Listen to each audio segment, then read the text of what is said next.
Hello mga kaday, sir! Ayan, nagla-live na nga ng paninda niya ang aking asawa na ukay-ukay na mga damit na Katie's. Ayan, nakikita nyo na nilalako na niya online ang kaniyang mga ukay-ukay na damit. Pero mga branded yan, mga kaday, sir. Kaya ano pang hinihintay nyo?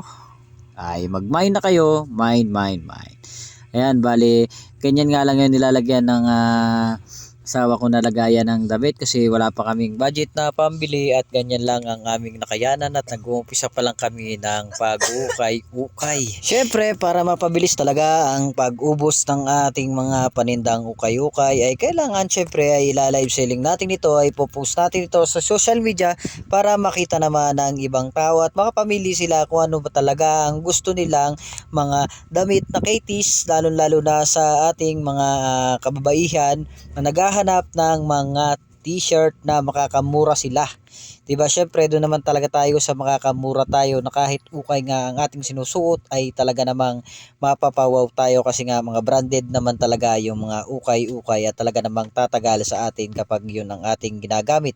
Hindi kagaya ng iba na kapag bumili tayo ay pag nilabhan mo ay nawawala na po ang kulay na halos talaga ay ilang araw pa lang ay yung kulay na halimbawa ay kulay na pink mo ay magiginaring na kulay puti at nawawala na nga yung kulay. Bali naisipan ko nga ang i-video ang asawa ko mga kadayser dahil para na rin ako ay merong pang-upload at meron na rin akong mai-content sa aking Facebook page na Chaddy Boy Official. Bali kung mapapansin nyo nga dyan ay walang ginagamit na ring light ang aking asawa dyan dahil wala para syempre kami pambili kasi nga bago pa lang at wala pa kaming budget para dyan. Pero hayaan nyo pag mga minsan at sa mga susunod ko mga vlog ay makikita nyo na mayroon na siyang ring light, mayroon na siyang maayos na pinaglalagyan ng kanyang mga damit na sinusuotan ng damit niya na isang buong tao na yung ating kukuhain susunod. Pero dahil nga nag-uumpisa pa lang tayo at wala pa tayong pera, wala pa tayong budget, eh ganyan lang muna ang ating ipapakita sa inyo. Dahil syempre pag nag-uumpisa ka talaga ay magsisimula ka lang muna sa maliit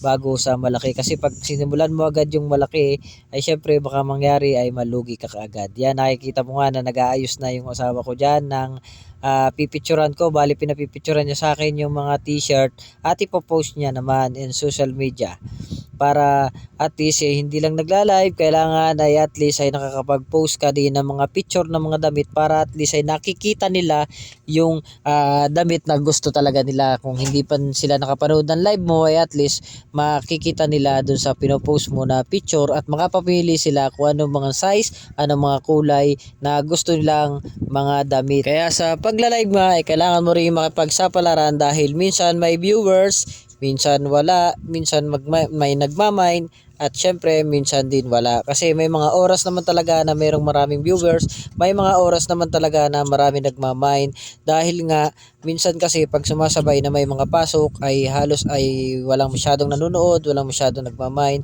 Pero minsan doon sa may mga oras na talagang wala na silang pasok, wala nang mga trabaho ay nakikita nila yung mga video, nakikita nila yung mga gusto nilang i-mine na mga damit. Kaya syempre dapat alam mo rin talaga yung mga oras ng mga pwede yung mga viewers mo, pwede mga pamine, pwedeng mga pamanood sila na hindi sila busy sa kanilang ginagawa.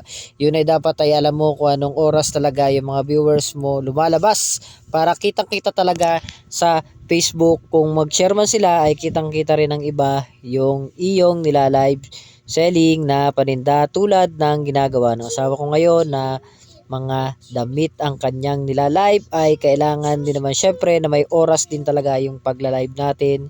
May oras kung anong oras talaga maraming lumalabas ang ating mga viewers. Kaya nga kung hindi natin malalaman ang tamang oras na lumalabas ang ating mga viewers ay talaga nang parang babaliwala lang yung ating pagla-live kasi magla-live tayo na lilipas na lang isang oras, 2 oras ay wala pa rin nanonood sa ating mga video, konti lang yung nanonood sa ating mga video. Kaya dapat alam natin yung mga oras na lumalabas talaga sila sa ating pagla-live para at least ay nakikita nila, madaling makakamind sila sa ating mga nila-live na ukay-ukay. Yan, bali ginawa nga akong taga-picture dyan ng aking asawa ng kanyang mga paninda na damit dahil lang sabi niya ay maganda daw akong mag-picture.